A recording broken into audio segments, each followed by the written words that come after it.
Boa noite. Três observações sobre o sistema bancário.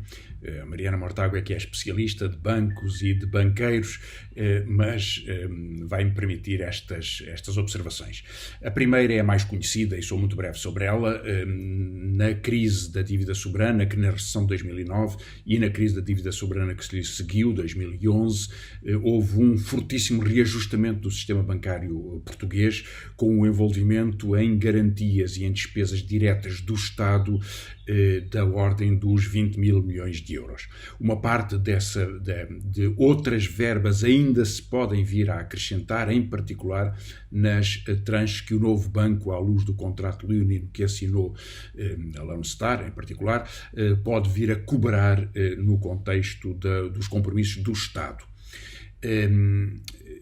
Neste momento estão a ser emitidas garantias públicas e há duas diferenças significativas quanto à estabilidade do sistema bancário em relação ao período anterior.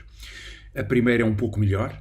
A Caixa Geral de Depósitos está mais sólida e mais capitalizada do que estava no contexto da crise de há 10 anos atrás. Outra é pior, porque depois da resolução do Espírito Santo, a venda do novo banco vai criar uma fortíssima instabilidade acionista. O Lone Star procura captar o resto dos compromissos governamentais até aos 3,9 mil milhões de euros que lhe foram prometidos e vender, não se sabe em contexto e a quem. O Montepio continua uma situação por resolver. O BPI tem uma exposição mais acentuada aos seus proprietários catalães e, portanto, a coerência do sistema bancário é mais frágil, mais dependente internacionalmente e menos capaz de decisões autónomas. Porquê é que isto é um risco? Porque o crédito que venha a ser concedido em condições de emergência e no contexto de uma recessão que pode ser profunda e prolongada, é um crédito com risco significativo e com enormes oportunidades de negócio para os intermediários financeiros e as agências financeiras que podem tentar comprar e vão comprar créditos hipotecados a preço mais barato para poderem realizar vantagens significativas e margens financeiras importantes.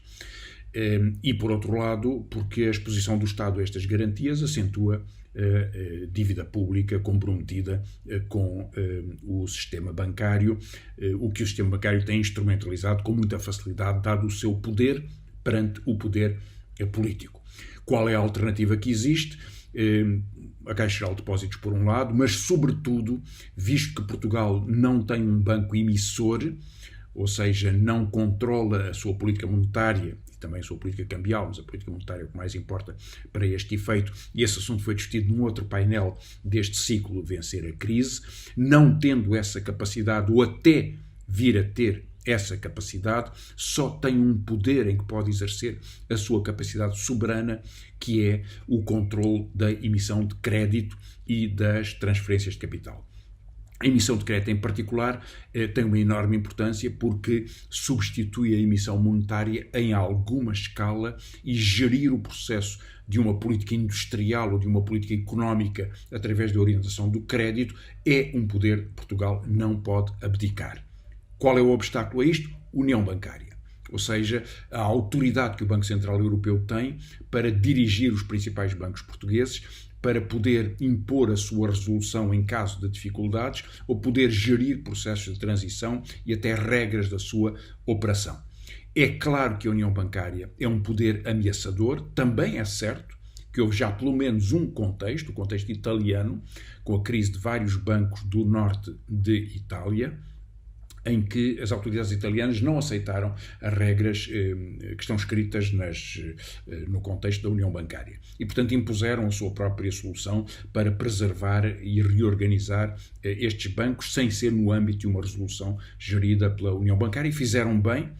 Em todo o caso, é um poder que ameaça e, como bem sabemos, o contexto da União Europeia e da União Bancária, no caso português, é normalmente obedecido pelas autoridades. Portanto, nós precisamos de duas soluções: um controle público que se estenda a partes importantes do sistema bancário ou ao conjunto do sistema bancário, que não seja só a Caixa Geral de Depósitos, que é 20% do sistema bancário português. Precisamos de um controle público extensivo sobre a política de crédito do sistema bancário e precisamos, em segundo lugar, de afirmar um grau de autonomia e de soberania em relação às regras que possam vir a ser impostas pela União Bancária. Se não tivermos estas duas condições, então uma crise do sistema bancário vai se traduzir num prejuízo direto para os depositantes, para os contribuintes e para a economia portuguesa.